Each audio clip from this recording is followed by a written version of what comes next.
तो कहानी की शुरुआत होती है फ्यूचर यानी आने वाले वक्त की। तैमलने को दिखाने से इंची खामूसम की हालात काफ़ी ख़राब हो गई है, क्योंकि सूरज की तरह का झेलता हुआ एक और 17 आसमान में आ गया है, जिससे ज़मीन पर रहने वाले लोगों को एक नहीं बल्कि 2 सूरज की गर्मी का सामना करना पड़ रहा है। लोगों को बचाने के लिए इंडरग्राउंड ही काफ़ी बड़ा शहर बनाया जाता है, जिसका नाम कुत्ते विफ मेंबर होता है। यहाँ लोग रहना शुरू कर देते हैं और लोग यहाँ तकरीबन 200 सालों तक रह सकते थे, क्योंकि इतने वक्ती ही रिसोर्सेज की नहीं वसाइल किसी की खाना वगैरह मौजूद थी। 200 सालों के बाद ही उनको ज़मीन पर जाने की इजाज़त मिलेगी, पर वो भी एक ख़ास सुस्ती के ज़रिए, जिस रास्ते का कागज़ पर एक नक्शे बनाया जाता है और साथ कुछ ज़रूरी बातें और उसूली कर एक ब्रीफ फीस में बंद कर दिया जाता है। क्योंकि जब लोगों ने यहाँ से जाना था 200 सालों के बाद तब भी वो खोलना था, इस तैयार करके पहली मीर के हवाले कर दिया जाता है और वक्त गुजरने के साथ साथ नए आने वाले मेरे को दिया जाता है। अब ऐसी काफ़ी सालों तक चलता रहता है, पर एक दिन ये मुजवज़ा मीर की मौत होती है तो ये बरीफतीस आगे किसी को भी नहीं दिया जाता, बल्कि उसी एक जगह पर रख दिया जाता है। एक कसम का इन लोगों ने उसे बल्ला ही दिया था। अब यूं ही काफ़ी साल गुजर जाती है और एक दिन बेरीफीज अपने अब हम मेंबर सहारे की मौजूदा सूरत हाल को देखते हैं, जो अब एक जनरेटर पर चल रहा है। पर मुसीबत ये जनरेटर भी जल्दी ख़राब होने वाला है, साथ ही खाने पीने का सामान भी काफ़ी तेज़ी से ख़त्म होता जा रहा था। नंबर शेर में हमें एक स्कूल दिखाया जाता है जैन। जब सारी बच्ची अपनी पढ़ाई पूरी कर लेती है तो एक पार्टी देखे जाती है, जिसमें हर एक बच्चे को एक पर्चे निकालनी होती है। पर्ची पर बहुत सारी जाबश के बारे में लिखा हुआ था और जो पर्चा जिस बच्चे के हिस्से में आएगी और सिर्फ वही जॉब करनी होगी सारी जिंदगी। इसमें हर तरह की छोटी सी बड़ी जोत शामिल की गई थी और सबसे ज्यादा जिस जोत की पर्चियां डाली गई थीं वो जनरेटर की मैकेनिक की थीं। अब ये हमें जून नाम का एक लड़का दिखाया जाता है। मुझे अपने डटे की इतना जनरेटर का मैं क्लिनिक बनना चाहता था और इसके हिस्से में जो पर्ची आई थी इस पर पोस्ट ऑफिस लिखा हुआ था, मतलब वो डाटी की जॉब करेगा। यही हमें एक लड़की भी दिखाई जाती है जिसका नाम लेना होता है, जो जून की काफ़ी अच्छी दोस्त थी। इसकी से भी पाइपियस का काम करने की जॉब आती है, लेकिन इसका सपना हमेशा से डाकिया बनने का था, तो इसीलिए डॉन इसके साथ अपनी पर्ची बदल लेता है। डाकिये बनने की खुशी में बागी लेना अपने घर जाती है। जी हाँ, इसकी दादी थी, वो भी लेना के साथ इसकी खुशी में खर्च थी। वो यहाँ लेना को उसके डटे का मैसेज याद करवाती हैं। दरअसल मरने से पहले इसके डटे में इस शेर और बाहरी दुनिया के बारे में काफ़ी साफ साफ मैसेज छोड़ा था और साथ ही ब्रीफ केस के बारे में भी जिक्र किया था। बर्लिना ने कभी भी इस पर ध्यान नहीं दिया, क्योंकि उसका मानना था कि ये सब फजूल है। अगले दिन वो काम पर जाती है, काफ़ी खुश थी और बड़ी अच्छे से अपना काम, और तब भी ये चैवानिक शोर मच नहीं लगता है। मुझे बाहर चेक करने आती है तो कुछ लोग एक आदमी को मार रही थी, क्योंकि इसका कहना था कि इस शेर का जो अंधेली वाला हिस्सा है जो सबका जाना मना है।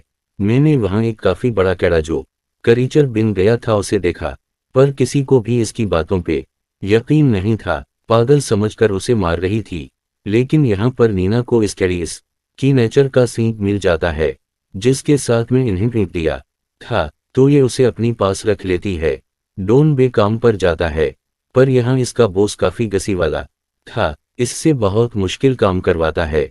तो वो उन अपनी बॉस को कहता है कि मैं पाइपलाइन को ठीक करना चाहता हूँ जो खराब है, और इसका बॉस ये कहते हुए मना कर देता है कि रहने दो, तुम नहीं कर पाओगी, क्योंकि तुमसे पहले भी बहुत सारे लोगों ने कोशिश की पर कुछ नहीं होगा। वो पीट उनको एक मनी हुई वर्कर का हेलमेट देकर काम एंड डगनी का कहता हम, क्योंकि पाइपलाइन की मुसल्ली को इसने ठीक करना था किसी भी करके, तो वो चोरी चोरी अपने बॉस की जेब से पाइपलाइन का चरा देता है। उसके जरिए इस पूरी जगह को चेक करती हुई वो काफ़ी आगे चला गया था।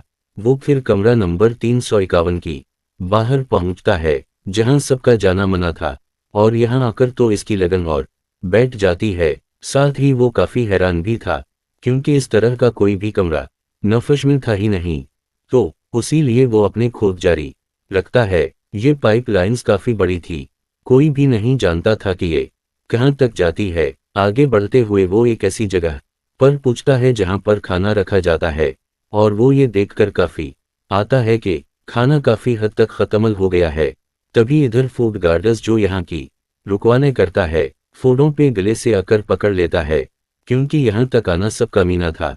तो इस पर गुस्सा कर ही रहा था कि तब ये चूंक जनरेटर बंद हो जाता है, और धीरे धीरे करके पूरे शहर की नटर चली जाती है। हर तरफ अंधेरा छा गया था। अब जनरेटर को फिलहाल तो तय कर लिया जाता है। एक बार सब जानती थी कि वो ज्यादा टाइम तक चलने वाला नहीं है। उसी रात लेना अपनी दादी के घर जाती है और उनसे इस ब्रीफ केस के बारे में ही पूछती है। दरअसल ये भी ब्रीफ केस का सिलसिला चल रहा था, तो लेना की दादा भी मीर थे, और उनकी ही मौत होने के साथ ये ब्रीफ के आगे किसी मेरे को भी नहीं दिया गया, और वो ब्रीफ केस को ढूंढती है जो इसे मिलकर जाता है, और वो नहीं जानती थी के साथ गिरना किया है। अगले दिन जतीना अकबर के पास जाती है, तो वो खाने के डब्बे छुपा रहा था जिसे वो देख चुकी थी। तो फिर यहाँ लगी कुछ तस्वीरें लेने को दिखाता है, जिसमें उसकी दादा की तस्वीर भी थी, और इन्होंने ये ब्रीफ केस पकड़ा हुआ था। अब इन लोगों के ऊपर हालात खराब होने लगते हैं, क्योंकि अब इन्हें खाने पीने और दवाइयों की तंगी से गुजरना पड़ रहा था। अब लेना डोन से मिलती है, जो उसी बड़े कीड़े यानी गरीचर का था जिससे आदमी ने फेंक दिया था। 2 नोट सींध लेकर अपने डैड की मदद से पता लगवाता है कि ये असली है या नहीं। इसकी डैड के पास काफी जानकारी थी इस बारे में, पर इन्हें भी समझ नहीं लगती कि आकर किसी कीड़े का संग इतना बड़ा कैसे हो सकता है। वो फिर ढूंढ की मदद करनी सी इनकार कर देते हैं, क्योंकि वो नहीं चाहते थे कि वो इस शहर के बारे में ज्यादा खोज करें। इसके तहत से भी कोई मदद ना मिलने पर लेना उसे वो ब्रीफ फीस दिखाती है, जिसमें सीक पड़ा हुआ कागज का टुकड़ा, लटे और कांचों का टुकड़ा मिलता है, जिस पर एक निशान बना हुआ था। वो फटे हुए कागज के टुकड़ों को जैसे ही जोड़ती है, इन्हें शहर से बाहर जाने का रास्ता मिल जाता है, यानी भाई दुनिया में जाने का, क्योंकि यही वो नक्शा था जो शुरुआत में ब्रीफ केस में रखा गया था। और इस रास्ते तक जाने के लिए इन्हें तमला नंबर 351 से गुजरना था। ये लोग अब जैसी वहां जाते हैं तो लंडाती हुई आदमी को पाते हैं, जो इन्हें देखती वहां से भाग चाहता है। उसने अपने हाथ में खाने के डब्बे पकड़े हुए थे। जेनी भी वहीं गिरा देता है, और वो देखकर डोन काफी हैरान हो गया था, क्योंकि वो खाने की डब्बी तो बहुत पहले शहर में खत्म हो गई थी, जिसका मतलब था कि लोगों से झूठ बोलकर ये खाना कहीं छुपाया हुआ है। अब उससे पहले मैं कुछ और चेक कर पाती, वहां एक बहुत बड़ा गरीचर उन पर हमला करती था, जो असल में वही कीड़ा था और अब गरीचर बन चुका था। तो अब अपनी जान बचाने के लिए इन्हें यहां से भागना पड़ता है। लेना की नजर ढूंढ के हेलमेट फिर जाती है। नहीं की डेट का नाम लिखा हुआ था, जो देखूं समझ जाती है कि मेरे डैड यही काम इन्हीं पाइपलाइन का काम ही करती थी, जो कि अब जिंदा नहीं है। तो वो इन्हें याद करने लगती है। ये देखकर नीना अब अपनी आंटी के घर जाती है और अपनी दियत की मौत के बारे में पूछती है कि वो कैसे हुई थी। वो बताती हैं कि तुम्हारे डैड को इस शहर से निकलने का बहुत शौक था और एक ग्रास था। इन्होंने खोज भी लिया था, पर मससियों के पूरा होने से पहले उनकी डूबने से मौत हो गई। अपने डटे की ऐसी मौत का सुनकर वो बहुत ज्यादा दुखी हो जाती है। साथ ही वो वहां फूड गार्ड को भी देख लेती है, जो लनगड़ाता हुआ आ रहा था। इसे देखकर लेना को वही रात वाली बात याद आती है। रसीदा डेनती पास जाकर उसे सारी बात बताती है कि इस रात खाना चरागर और कोई नहीं है, बल्कि फूड गाड़ी लेकर भाग रहा था, क्योंकि वो भी लनगड़ा है। तो उसी लिए अब ये लोग कमरा नंबर 351 में जाते हैं। यहाँ आने के बाद ये दंग रह गई थी, क्योंकि ये पूरा ही कमरा खाने से भरा हुआ था, जैसे कि नानची मीर ने अपने लिए जुमा किया हुआ था यहाँ पर। और ये खाना इतना ज्यादा था कि इसकी पूरी जिंदगी तक चल सकता था। इसके लोग बेचारे वो भी मर रहे थे। फिर लोग वहां से पाक लेना के कहना चाहते हैं। वो लेना के डेट की रिकॉर्डिंग सुनते हैं, तो इसमें एक फौजी के बारे में बताया जा रहा था। उसी लिए वो फरन पाकर अपने डैड के पास जाता है और उनसे लेना के दीद और फौजी के बारे में पूछ नहीं लगता। इसके डैड बताते हैं कि नीना की डट और 4G मिशन में एक साथ हैं। पप लाइन्स का ही काम करती थी पर कभी भी अपने मिशन में कामयाब नहीं हुए, बल्कि लेना की डेट के साथ साथ उनकी भूल सारे साथियों की भी मौत हो गई। उसी लिए मैंने कभी तुम्हें इस मिशन के बारे में नहीं बताया, बल्कि हमेशा मैकेनिक और पाइपलाइन के काम से दूर रखने की कोशिश की। अब डॉन अपने दियत की परेशानी समझ तो जाता है और इसे कैसे भी करके अब इस मिशन को पूरा करना था, यानी कि यहाँ से खुद भी निकल के और बाकी लोगों को भी निकालकर इधर लेना, मेरे को बेनकाब करने की कोशिश करती है। यानी कि वो कितना बड़ा अंदाज है, रियासत के सामने जाना चाहती थी लेकिन बेचारी पकड़ी जाती है।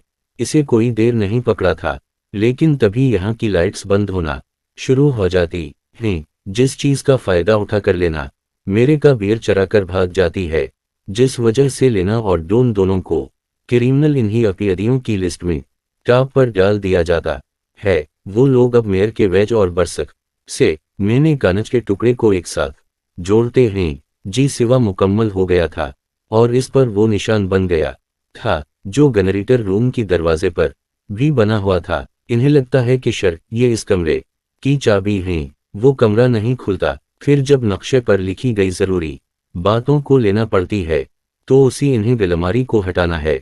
और अब जैसी अलमारी हटाती है, अंदर एक खुफिया जगह पर वो सारी अलमारियां पड़ी हुई थीं। वो पे दूसरे सिविल को पढ़ती हैं तो उसके मुताबिक वेल को गिनवाने लगती हैं। किसी सारी अलमारियां एक तरफ और जनरेटर रूम एक तरफ हो जाता है। एक खुफिया दरवाजा जैसे ही खुलता है, ये एक और इंडरग्राउंड शहर में आप पूछते हैं। ये है एक लंबे सी नदी, मशीनरी की एक बहुत ही बड़े टुकड़े के साथ जुड़ी हुई थी। दरअसल ये सारी अलमारियां या इसलिए नहीं थी कि उनमें सामान रखा जाएगा, बल्कि इसमें बैठकर लोग ऐसे जाएंगे। तीसरे सिविल के मुताबिक इन्हें अब कंट्रोल रूम में जाना था और अब यहाँ ये इस बीच और कागज के टुकड़े को एक चाबी की तरह जैसी इस्तेमाल करती है जो कंट्रोल रूम का दरवाजा खुल जाता है। अंदर आकर ये बहुत सारे बटन्स वो देखते हैं जी आपकी सारी मशीनरी को कंट्रोल करती थी। बताई गई ये जरूरी बातों के मुताबिक वो जैसे वेल को घुमाते हैं, बटन दबाते हैं तो मुस्कुरी अपने आप ही घूमने लगती हैं। लेकिन मुसीबत उनके लिए तब बढ़ती है और जब पानी का प्रेशर बढ़ता है और शर की नसब 30 काम करनी लगती हैं। अचानक प्रेशर इतना बढ़ जाता है कि पीप लाइन्स टूट जाती हैं, जिसे अब सैलाब आने का खतरा था। मेरा जब सारे लोगों के साथ खड़ा हुआ था तो वहां भी सब फैलने लगता है। चनगानियां आकर गिरने लगती हैं, जिससे मैं समझ जाता है कि मेरा राज सबके सामने आने वाला है और ये शेर भी सैलाब की वजह से तबाह होने वाला है। उसी लिए और एक ऐसे कमरे भी चला जाता है जहां पानी नहीं आ सकता था, लेकिन एक बहुत ही बड़ा करीचे वहां अगर मेरे पर हमला उसी फौरन निगल जाता है। पानी का प्रेशर बढ़ता ही जा रहा था तो सारे सिस्टम को दे करने के लिए तो उनका गोश्त वहां आता है और वो डॉन्सी कहते हैं कि पानी के प्रेशर को रोकने, मुशीर को ठीक करने की हैंडल को पकड़ी रखना है, जो काम जाहिर है खतरनाक ही। बड़े लोगों की जान ऐसे बचाई जा सकती है तो तुम यहां से भाग जाओ, ये काम मैं कर लूंगा। अब हालांकि डॉन ऐसे करना है तो नहीं चाहता था, पर इसे जाना ही पड़ता है और इसका बॉस अपनी जान पर खेल कर हैंडल को पकड़े ही रखता है। अब यहाँ नीना उसकी छोटी बहन और डॉन एक किश्ती में बैठ जाती है। पानी के प्रेशर की वजह से उनकी किश्ती वहां से निकल जाती है। वो लोग काफी आगे आकर एक ऐसी सुरंग में आ जाते हैं जहां बहुत ही अंधेरा था। उनको ठीक नहीं लग रहा था तो अपनी जान बचाने के लिए दुआएं करनी लगती हैं। अब ये लोग एक काफी बड़ी झरने से नीचे आ रही थी को फैट तसीज लग रहा था तो अपनी वो आंखें बंद कर लेते हैं। वो लोग जब अपने आंखें खोलते हैं तो खुद को तलाक नहीं पाते हैं। हम थोड़ी आगे जाने पर इन्हें रोशनी दिखने लगती है। रोशनी का पीछे करते करती वो आखिरकार जमीन पर आ ही जाती है। ये नहीं वाहिद दुनिया में, पर वो यहाँ कर खुश नहीं थी, क्योंकि यहाँ भी इतना ही अंधेरा था जितना भी अंदर था। फिर जैसी सुबह होती है और सूरज निकलता है तो उनकी आंखों में एक अलग चमक थी। वो बहुत ज़मीन पर आराम से जिंदगी गुजार सकती थी। अब जिंदगी यहाँ मुमकिन थी। चलता हवा सत्रह यहाँ से जा चुका था। वो उड़ते हुए परिंदों को जब देखते ही तो उनका पीछे करती करती एक काफी बड़े गड्ढे के पास आप पूछते हैं तो किसी काफी नीची एमबर शीर को वो देख पा रहे थे, लेकिन फासिला इतना ज्यादा था कि उनकी आवाज वहां नहीं जाती। तो भी इन्हें एक एरिया आता है। लेना इस रास्ते का नक्शा एक पत्थर पर बांध कर नीचे फेंक देती है, जिसे ढूंढने ढूंढ के दीद उठा लेती है, और इस तरह से सारे लोग वहां से बाहर दुनिया में आकर उसी के साथ ही कहानी इधर ही खत्म हो जाती है।